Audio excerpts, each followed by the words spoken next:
but we're definitely making better time now. We got the AC going in the skidder and stuff because I didn't have it during the morning time. Well, I'm heading home. I'll pull out onto the gravel road. And Dad's behind me in the work truck. I'm driving. When I get out on the main highway, my truck starts riding bad road. Oh boy, I dropped it. And when I say bad road, I mean good Lord Almighty bad. That sucker was a swollen. It really wasn't swollen, but it felt like I was driving on square tires. And I already know my truck rides a little rough, like it's an older truck. It don't just run like a daggum brand new car or nothing. But I'll slow down. I'm doing like 40 miles an hour. And it's still just. I'm like, man, this ain't right. I'm about to pull into the gas station over here. I'm gonna see what in the world's going on. Like, is the tire about to fall off? What the heck? Well, Dad called me. Right after I'm talking about pulling into the store, I'm thinking to myself, pull into the store. Dad called me, hey man, you need to pull into the store now. You're about to lose your back tire. At this point, I'm about 150 yards from the store. So I'll pull up in the gas station, go in like a little back area in a park. It's like the parking lot's like an L shape like this. Well, this is the front door, this is the side door, and the gas pumps, and you go beside it, there's like a little car wash, and like a little grass patch and stuff off to the side. So pull off in that little grass patch, and Dad pulls behind me and goes, yeah, I seen Tyler said it was doing this, said it looked like it was wobbling a little bit. So I get out and check it. It's got a bubble in it about that big. Like it's don't blow. It wouldn't made it back to the house. Well, dang. I got a spare.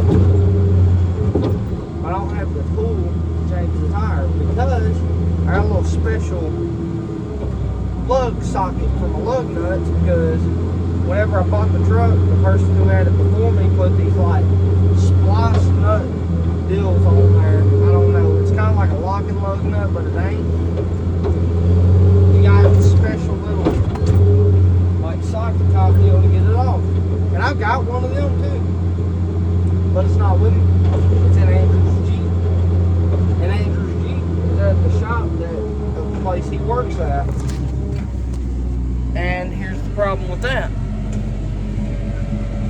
That's over an hour drive from where I am. And not only is that the problem, also, his Jeep is in the shop locked up. Because they will not be back home for a week. They're out of town working.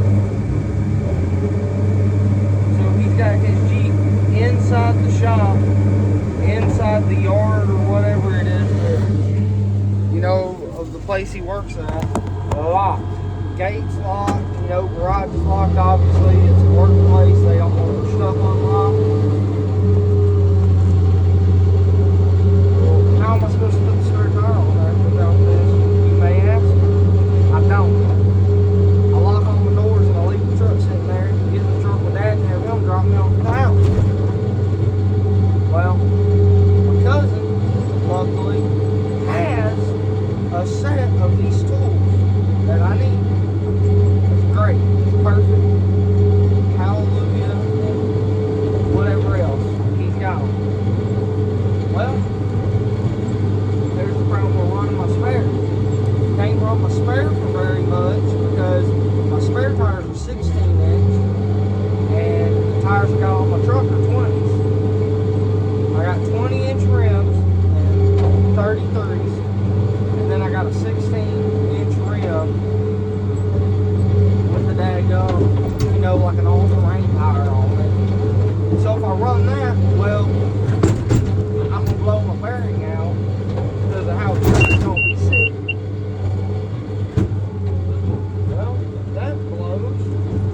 What do I do about this? I cannot afford a 20-inch tire or, you know, a 20-inch tire and rim, especially. Well, Dad called me. He dropped me off at the house. he lives right by my cousin, so he's like, look, well, I'll get the stuff from him and we'll change it tomorrow. After work, I'll just come pick you up from work. Alright, that sounds good to me. I ain't got nothing to do now. If I did have something to do, I could take the S10. So he takes the work truck, he gets on to the house. Well, the boss man, they called him and said, hey, I need you to come hook up to this trailer with the work truck and get the pressure washer so we can wash the motors out of the machines. Because my skidder's overheating. We got to wash the radiator and stuff out so it'll quit overheating. Because you get like dust just caked up on it. Dad goes over there, he's talking to Keith, telling Keith what happened. And Keith has a set of 20-inch tires and rims for Dodge. And he also has a set of 16s, tires and rims for Dodge. So, boss man tells Dad, put these on the trailer and take them to your boy. There's your tires and rims. There we go. So now we got tires and rims and a backup set and a backup set just in case we need them.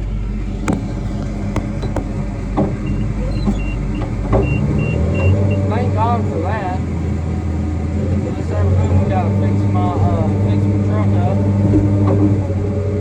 And we might even do a little what's today, like the 6th, I think. So we got like a month and a week or a month and 2 weeks of